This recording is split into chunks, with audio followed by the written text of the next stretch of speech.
Halo semuanya, selamat datang kembali di Atazia Edutainment. Kali ini kita akan membahas materi kelas 10, yaitu mengenai sistem periodik unsur, khususnya di sifat periodikan, mengenai energi ionisasi. Energi ionisasi atom didefinisikan sebagai energi yang diperlukan untuk melepas 1 mol elektron dari 1 mol atom dalam keadaan gas, menurut reaksi umum sebagai berikut. M dalam keadaan gas menjadi M plus dalam keadaan gas plus elektron, dan energi yang diserap itu kita definisikan sebagai energi ionisasi atau ionization energy. Nah, ditambahkan simbol 1 itu artinya energi ionisasi pertama, karena ada beberapa atom atau jika energinya cukup, atom dapat diionisasi beberapa kali. Misalkan berikut ini adalah reaksi ionisasi kedua, maka simbol delta H IE2 itu adalah energi ionisasi yang kedua.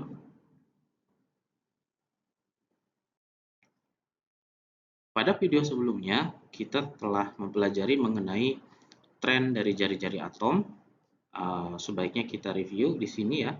Jadi secara umum jari-jari atom itu bertambah ketika kita bergerak dalam satu golongan dari atas ke bawah, dan jari-jari atom mengecil ketika kita bergerak dalam satu periode dari kiri ke kanan, sehingga trennya dalam satu golongan bertambah, dalam satu periode itu berkurang. Kemudian jika kita kaitkan jari-jari dengan energi ionisasi dalam satu golongan, maka dalam satu golongan jumlah kulit bertambah sehingga tarikan inti atom semakin berkurang, ya, jumlah charge di inti atom cenderung tetap dan jumlah kulit bertambah sehingga gaya tarik inti terhadap elektron terluar itu semakin berkurang. Akibatnya, energi yang diperlukan untuk melepaskan elektron terluar itu menjadi semakin kecil.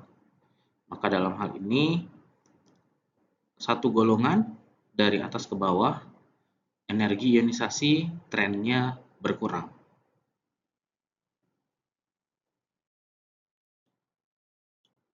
Kemudian jika kita kaitkan lagi energi ionisasi terhadap jari-jari atom, dalam satu periode dari kiri ke kanan, jumlah kulit tetap, tetapi muatan inti bertambah, sehingga tarikan inti atom semakin kuat, dan juga jarak antara inti atom dengan elektron terluar juga semakin kecil. Akibatnya, energi yang diperlukan untuk melepas elektron menjadi semakin besar. Maka, dalam satu periode dari kiri ke kanan, energi ionisasi cenderung bertambah.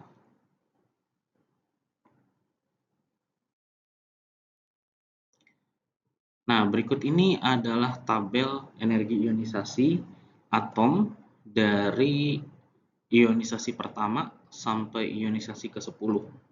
Ya, akan tetapi teman-teman perlu perhatikan hanya ionisasi pertamanya saja. Kalau kita lihat, trennya adalah naik ya. Dari sodium atau natrium ke argon itu cenderung naik. Tapi terdapat beberapa anomali. Anomali tersebut, anomali itu adalah sebuah keanehan dari suatu tren ya. Jadi misalkan ada suatu pola, tapi ada pengecualian dari pola itu, nah itu disebut anomali. Nah, tren dalam satu periode itu cenderung naik, tetapi terdapat dua anomali, yaitu pada energi ionisasi Al itu lebih rendah dari Mg, dan energi ionisasi S itu lebih rendah dari P. Mengapa demikian? Mari kita bahas di lebih detail ya di slide berikutnya. Oke, untuk tren energi ionisasi ketika kita sajikan dalam bentuk grafik, kira-kira bentuknya seperti ini ya. seperti di nilai tadi bahwa untuk Al dan sulfur itu lebih rendah dari atom sebelumnya. Nah, trennya seharusnya naik ya, seperti ini. Trennya harusnya naik, tapi di dua tempat ini, yaitu di Al itu memiliki energi ionisasi lebih rendah dari Mg, lalu di S di sini itu memiliki energi ionisasi lebih rendah dari P.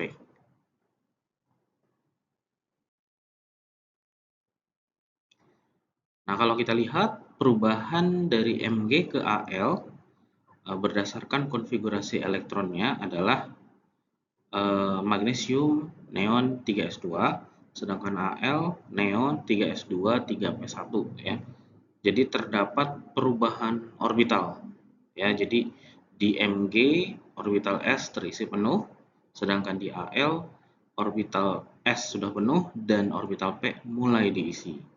Nah, apa yang terjadi? Ada shielding, efek shielding, yaitu tarikan inti oleh dua elektron sebelumnya di 2s itu menghalangi tarikan inti ke elektron selanjutnya yang di orbital berbeda. Dalam hal ini di orbital 3p. Sehingga elektron pada 3p itu cenderung lebih mudah untuk dilepaskan atau tarikan intinya terasa lebih kecil sehingga energi yang diperlukan itu lebih sedikit sehingga total energi ionisasinya yang dibutuhkan untuk melepaskan elektron terluar itu lebih sedikit.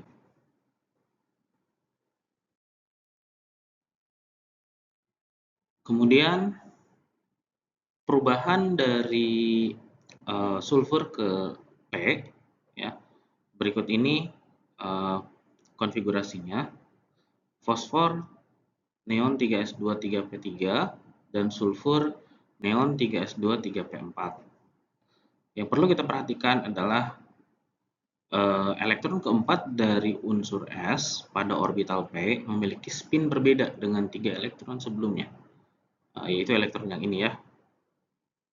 Nah, akibatnya terdapat tolakan dari elektron sebelumnya, yaitu dari 3 elektron pada orbital 3p sebelumnya.